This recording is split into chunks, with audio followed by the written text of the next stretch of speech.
So yesterday I did go to a Methodist church because a very kind man who helped me and his wife invited me to go. He wasn't there, but his wife was. She came up and gave me a big hug. There was not 20 people in the meeting. And I went there on purpose because I went to that service because it was at 11 o'clock and I wanted to go meet. Not everything was perfect about it, but they taught the true Word of God. They taught a true biblical message. And I did that on purpose. They sang true hymns. Here I am, Lord, send me, kind of stuff like that. And afterwards at 1 p.m., I had planned to go to the Jehovah's Witness meetings are held in a KingDUMB Hall. Which is funny because online on the XJW Reddit, they spell it KingDUMB. When they're done with it, they call it KingDUMB Hall. I think that's hilarious. Good job, peeps. Also, someone said one of their old KingDUMB Halls near them was sold because the religion is struggling. They can't really maintain the level of control and donations they've maintained in previous years. People are starting to wake up. And they said one of the places was now like a Planet Fitness or something like that, or some kind of gym. And so the person commented and said, Jehovah's Fitness. And that made me laugh. But the meeting lasted 2 hours. We sang 2 songs. The songs were not set to true music. They were kind of set to some type of like fabricated orchestra music. But it was kind of like the songs were just words they wanted you to say, just like online says they're like obedience chants. Now they were a little more sing-songy than an obedience chant, but they basically just had lines on it, that lines they want you to repeat, like loyalty to our brothers. I can't really remember. I did sing them.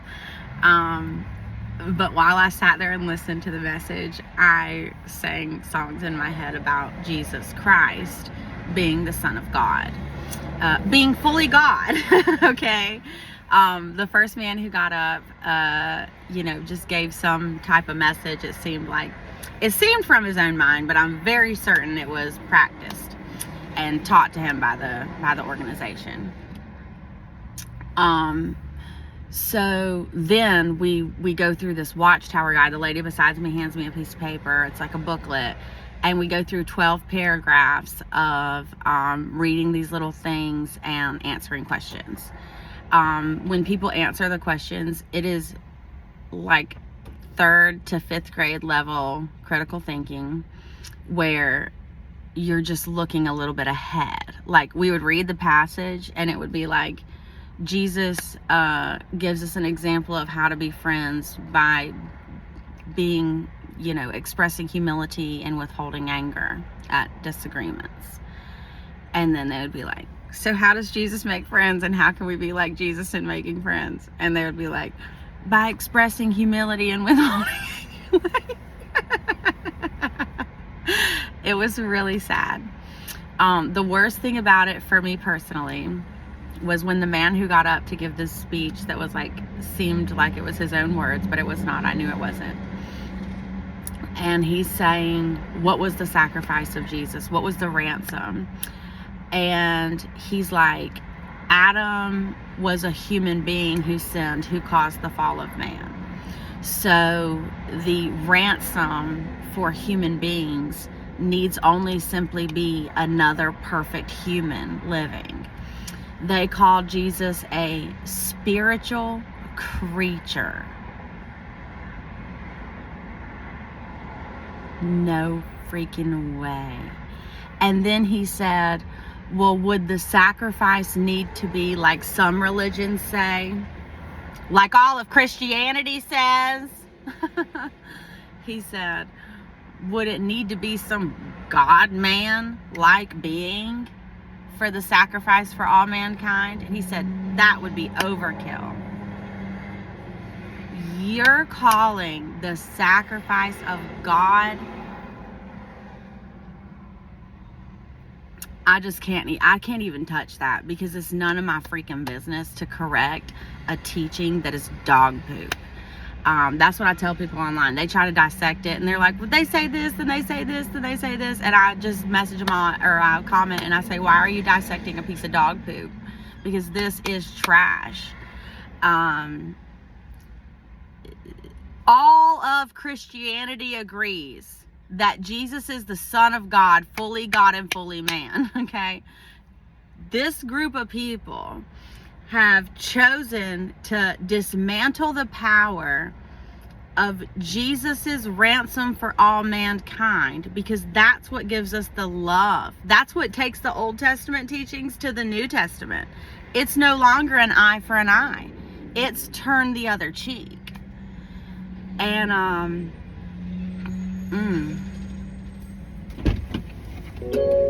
not kidding. I couldn't even believe I sat there through the whole thing. Everyone was wanting to invite. This one lady got my phone number. I'm like, too bad you don't know that's been disconnected. So I just gave her my old phone number, told her she could text me. She wants me to do a Bible study, all this stuff. And I'm going, I'm not studying. They tell their followers that this is the most accurate translation of the Bible in the world, when that is pure and simple lie. That is a lie, because it is not accredited by any biblical scholar, by anyone. Thank you so much. Winnie? Yes. Anyway. Thank you. If you're not eating Taco Bell breakfast, you are not living. It is seriously my favorite meal of the day is breakfast, and they don't have biscuits, but their breakfast is so good. I just really, there's no love, there's no mercy, there's no forgiveness, there's no grace. It's just obedience, loyalty, don't ask any questions, and go out in service, lest Jehovah forget about you. They dismantle the once saved, always saved by calling it weak. And I will admit, that's the baby sauce. That's the baby sauce, that once saved, always saved. But dang, they take away we say Jesus plus nothing equals everything. And they've taken Jesus as the Son of God, fully man. Jesus, the Bible starts with, in the beginning was the Word, and the Word was with God, and the Word was God. And Jesus is the Word. Genesis 1:1. I mean, they take everything from these people. And they say, go work harder. Go knock on more doors. Oh, you get a lot of rejection? That's our persecution. That's our persecution, they call it.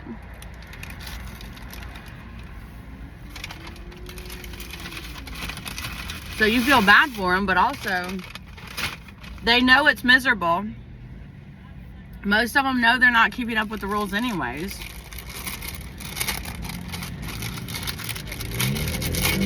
My mom was like, can't they just study? This is the breakfast, it's literally so good. I was like, can't they just study the Bible and still find out the truth? And I'm like, they are literally told not to read their own Bible without the Watchtower study guides. Get the fuck out of here! That's crazy! For all the times I've heard pastors shame from the pulpit, you don't even read your Bible, you don't even read your Bible. I mean, yeah, we out here being babies, but dang, at least we got some milk. These people got dog poop their whole life, and they don't even know how to figure out that it's not right. Except they do know. They do know, because they know they're miserable. They're basically waiting for death, for paradise. They've watched their own people that they love and care about. They won't let people have blood transfusions, even if their life depends on it. And they'll have these conventions where, like, a child is dying because he's refusing a blood transfusion, but they're like, Jehovah's gonna bless this child in the next life. And there's like a treatable, they have a chance at life if they just get the right medical treatment. And they'll just watch people die. And online, people even say, every time they go to a Jehovah's Witness funeral, they're like, I can't believe they didn't make that about that person at all. They just make it about, you better follow Jehovah. You better follow Jehovah. And they make it about trying to get more members. Like, so, say you pass away, and people who aren't Jehovah's Witnesses come to your funeral at a KingDUMB Hall. They're just trying to recruit them as members. It's honestly, it's the saddest thing I've ever seen. And I would try to sing like "In Christ Alone" in my head, what a beautiful name it is, like things about Jesus. And actually, when I would do that, the people who were speaking would mess up their words. I felt like it was working. But then at the end, I just tried to be genuinely nice to a few of the women and get the heck out of there. I felt so drained afterwards, like I couldn't even move. It was so crazy. Anyway, so I went to the first meeting at a Methodist church so that I could be filled with something real before I went to the dog poop feast. And everyone's just raising their hands answering these questions. Like, not one person had a different answer.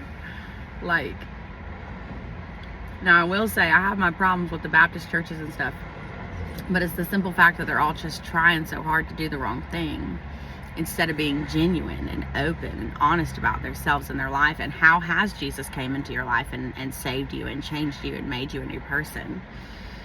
So that's what I'm going to be focusing on more from now on, because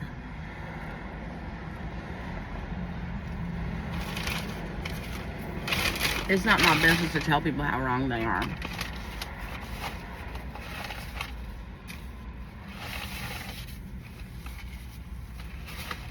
What they do is, you're in it as a child. So they just pick at you as a child. Until you're but a shell of who you were. But I guess my lack of sympathy, I mean, I'm trying so hard to be compassionate, but I had the same thing happen to me. I mean, I had bad things happen to me at church too. But the truth is, as I grew, I was only really able to find my own way. Like, I don't have a spiritual leader or anybody to go to with my questions. But it's because I was able to recognize they're wrong. Even if they had some right things, they would get to some point and I'd be like, that's wrong. And I would always wonder, like, how come they can't see that's wrong?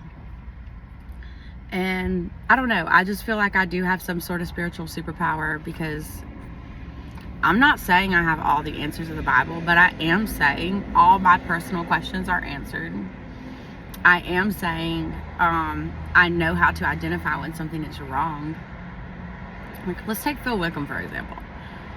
He has a song called "This Is Amazing Grace," which is a beautiful, amazing song.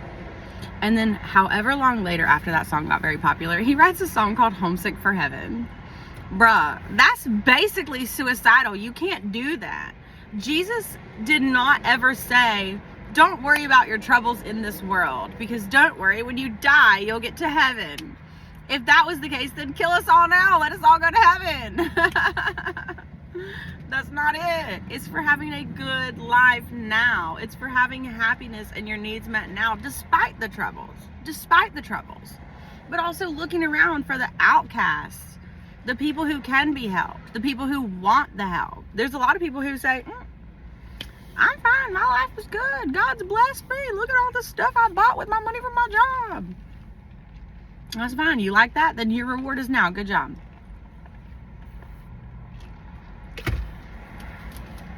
I don't know. I just can't really take it. It's really sad.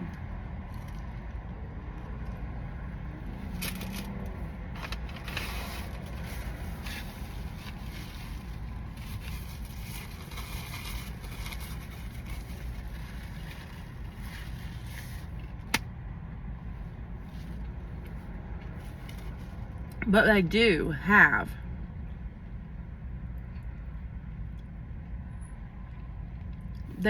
different levels of people. Okay.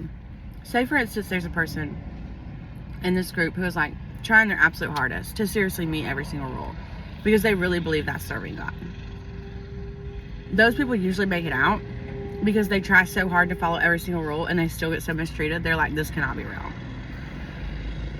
Or like the guy who made it to Bethel. He followed every single rule, broke up with his girlfriend via text message at Bethel, or via FaceTime at Bethel. And they were like, you were engaged. And he was like, no, we weren't. And so they mistreated him so bad over that. And she was a witness and everything. But her dad wrote some kind of letter to somebody, and they mistreated him so bad for that. He ended up getting sent out of Bethel. He tried to go back home. He tried to jump all the hoops, and they were like, sorry, you're going to have to keep waiting, all this stuff. And finally, he was just like, this isn't for real. So then he went to Dominican Republic, where his parents were serving where the need is greater. These people take a vow of poverty, move out of the country, go be basically Jehovah's Witness missionaries. And then all of it, and they get some sort of little stipend. It's not really much, but it's enough to, like, maybe their housing is covered, something basic. And then they just wake up one day with a message from Watchtower like, your status is ending and so is your stipend. And they just have no option of what to do because they relied on that organization. And that's happening to a lot of people. That's true and happening to a lot of people. So then they send them, they basically try to use what they can to make it back home, go to a local congregation and try to get the congregation to cover their bills. That is true, and that is really happening. So there's people like that really trying their best, really giving it their all. But even the guy who said that, like, his mom was serving where the need is greater, he said his mom was so mean to them. So mean to them all the time at home. So mean to his dad, calling him names, calling him stupid, putting him down, and then going to church and putting on a happy face. Like, how many years can you watch that and be okay with it and say, oh yeah, this is Jehovah, oh, this is good, oh look, she's so good. So then there's also people who just want the status so bad. They're like in this role, they're a pioneer, they want to be a ministerial servant, they want to be an elder, they want to be this, they want to be this, they want to go to Bethel. And they just want that status so bad so that they get the reputation of being so awesome. I mean, everyone goes to Bethel and they're like, I'm telling you, that's where everything comes coming in, because it's so removed from the congregations and everyone's from different congregations that it can't really, you look crazy if you go back to your congregation and try to tell them what happened at Bethel, because they're like, nah, I've been on a Bethel tour. That's where a lot of people I see online, they leave because they went to Bethel. Anyways, I just went to one to check it out, to try to gain some understanding. The message overall, these trucks are so loud. This is what they give you. I had to look up to see if there was a certain picture in this book, because somebody said there was a dinosaur in one of these images. Let's see if it's in here. No, that must be the one. So this is the book they gave me. The lady beside me just handed it to me, and it was, she had it already flipped to the right page and stuff. It was kind of cute. There's like a fly. She was like trying to kill it during the thing. So I did try to be like genuine, true to myself. I didn't say anything negative or whatever. I just was kind. You know, they were kind to me. I was kind to them. They all introduced their names. So at the end, I said, bye so-and-so, your name. Bye so-and-so, your name. This was all ladies. Only one man talked to me, which is appropriate. They shouldn't have.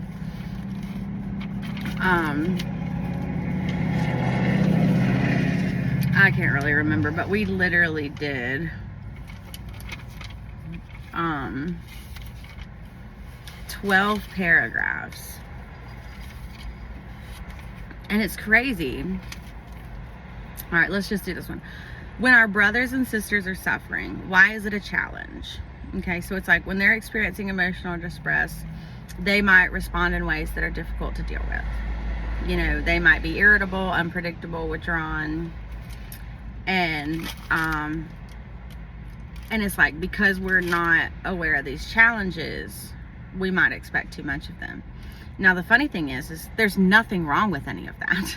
You know, like this whole thing, I can't really sit here and tell you which parts are wrong, but I can tell you it's wrong that they're saying Jesus isn't God.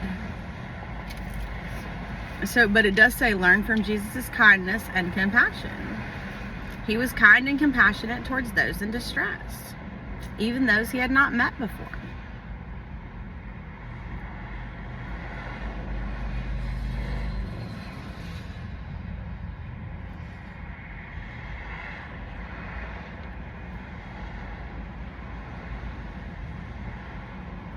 How can you maintain your friendships? Be kind and compassionate. I mean, and it was like, you know, don't be prideful and always think that you're right. I don't know. It's like, It's crazy. Because there's not a lot wrong. But people couldn't answer with their own. They had to answer with words and sentences that were already in this book.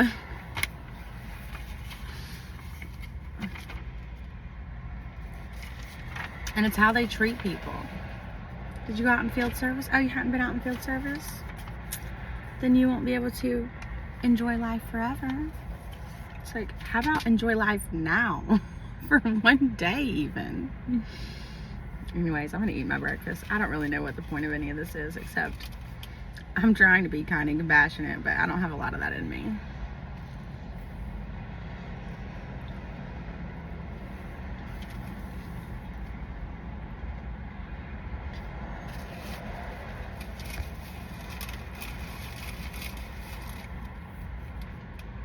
The whole thing is devoid. No love, no mercy, no forgiveness. There was a ransom, they called it. A ransom for your sins.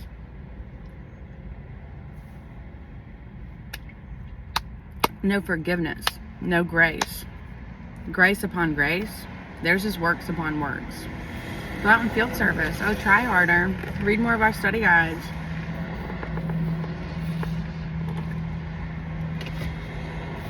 But there are people online who did dismantle their own ideological system by reading their mistranslated Bible. And they still have a belief. Like, a lot of them leave and they can't even bear to believe in God at all. And they do get into some weird stuff. Or unfortunately, because of the shunning, commit suicide. But they just use that to their advantage. And they say, well, that's just Satan got to them. It's like, no, you mistreated them. You psychologically damaged them for their whole entire life and then cut them off from everything they've ever known. It's really sad. There was somebody I followed on TikTok, and he was doing so good, it seemed. He was doing so good, it seemed. Had some of the best TikToks. I was like, wow, this guy, he's awesome. And then I deleted my TikTok, and I get on Reddit, and then one day I'm on Reddit, and they're like, RIP this guy and his name. And I'm like, what? And apparently he had posted a video on TikTok, like, telling everyone what he was about to do. And then he did it. And now he's gone. But it was over he said his own mom wouldn't talk to him. And he was like, maybe now they'll learn a lesson. But that actually solidifies what they already think. Because they think that happened because Satan got to you. Like, no, it happened because of how you treated him. Hello.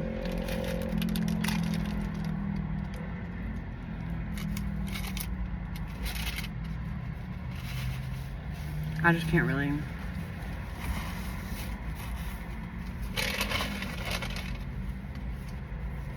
I can't understand how they don't just see. Like, we are called to be hands and feet of Jesus and salt and light to the world. And that's all I've tried to focus on for the last 7 years.